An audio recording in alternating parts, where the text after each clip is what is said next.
चला लांडगे साहेब तुमचा प्रश्न घ्या, नंतर मग तुम्हाला देतो.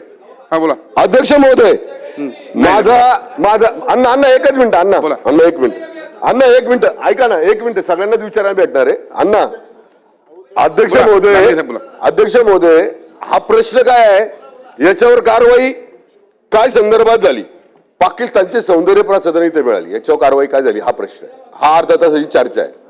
अध्यक्ष महोदय या अर्धा तासाच्या चर्चेकडे ना सगळ्यांनी ना गांभीर्याने पाहिलं पाहिजे. आज पाकिस्तान मधले बनावट जर सौंदर्य प्रसाधन आपल्या देशात येत असतील तर हे नवीन षडयंत्र आपल्याला बघावं लागेल, याच्याकडे नवीन षडयंत्र म्हणून बघावं लागेल. अध्यक्ष महोदय ही बाब आहे ना एकदम गांभीर्याने घेतली पाहिजे. मंत्री महोदय, पूर्ण सभागृहाला सांगू इच्छितो मी, पाकिस्तानची बनावट सौंदर्य आपल्या राज्यात देशात आपल्या राज्यात आलेत आणि विशेषतः आमच्या शहरात पिंपरी चिंचवड शहरामध्ये ती सापडलेली आहेत. अशा संदर्भातला साठा जर आमच्या शहरामध्ये सापडतोय. अध्यक्ष महोदय, मध्यंतरीच्या काळामध्ये आम्ही कुदळवाडीमध्ये कारवाई केली. मुख्यमंत्री महोदयांच्या नेतृत्वामध्ये मार्गदर्शनामध्ये आम्ही जवळजवळ 1000 एकर जागा तिथली खाली केली आम्ही. अध्यक्ष महोदय, अनेक लोकांनी आरोप केले, पण अध्यक्ष महोदय इतर राष्ट्र सुरक्षा राष्ट्र स्वाभिमान याबाबत कुठलीही तडजोड आम्ही करणार नाही. अध्यक्ष महोदय, आम्ही या ठिकाणी राष्ट्र सुरक्षा करण्याचा फक्त चर्चा करत नाही, तर याच्यासाठी राष्ट्र विघातक ज्या कृत्य आहेत त्यांना सुद्धा आपण सगळ्यांनी ठेचून काढलं पाहिजे. अध्यक्ष महोदय, ही फार बाब गंभीर्याने घेतली पाहिजे. अध्यक्ष महोदय, मध्यंतरीच्या काळामध्ये बांगलादेशी ते पिंपरी चिंचवड शहरामध्ये सापडले, पुणे जिल्ह्यामध्ये सापडले. आता 1 महिन्यापूर्वी कोंढव्यामध्ये अध्यक्ष महोदय काही बॉम्बस्फोट मधले आरोपी सुद्धा कोंढव्यामध्ये आणि पिंपरी चिंचवडमध्ये सापडले.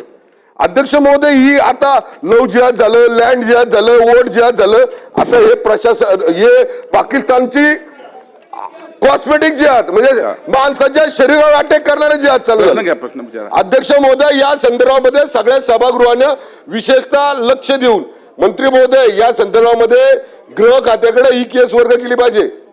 या संदर्भातले अध्यक्ष महोदय, मंत्री महोदय, या संदर्भामध्ये काय कायदेशीर कारवाई झाली, कोणते आरोपी यामध्ये सहभागी होते, आरोपींची नावं काय आणि कुठल्या मार्गाने हे आले, हे सभागृह पुढे आपण मांडलं पाहिजे. हा माझा आपल्याला स्पेसिफिक प्रश्न. मंत्री महोदय,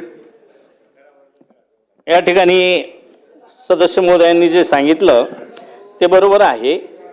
मी घर soaps private limited Dhayari Pune, तसंच भिवंडीतली एक कंपनी आहे मिर्फी हेल्थ केअर भिवंडी, त्याचं नाव मी घेऊन आपल्याला सांगतो.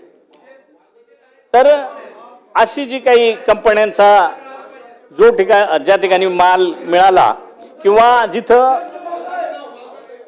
मालकांचे नाव आपल्याला देतो त्याचा एकूण 1,16,00,000 रुपयांचा माल दिनांक 18/3/25 रोजी जप्त करण्यात आलेला आहे. त्याच्यावर कायदेशीर कार्यवाही करून दिनांक 1/7/25 रोजी खटला दाखल केलेला आहे. परंतु आपण जे काही सांगितलं ते यांनी त्यांच्याकडून घेतलं, त्यांनी यांच्याकडून घेतलं, पण शेवटपर्यंतचा जो काही तपास आहे तो मी त्याच वेळेला सांगितलं का आदरणीय मुख्यमंत्री महोदयांना त्या ठिकाणी त्याच्यावर विशेष गृह खात्याकडे वर्ग करू आणि विशेष एक समिती नेमून आणि मूळ जिथं काही ते उत्पादन होतं त्या तिथपर्यंत जाण्याची, मुळाशी जाण्यापर्यंतची गृह खात्याला त्या ठिकाणी विनंती केली जाईल.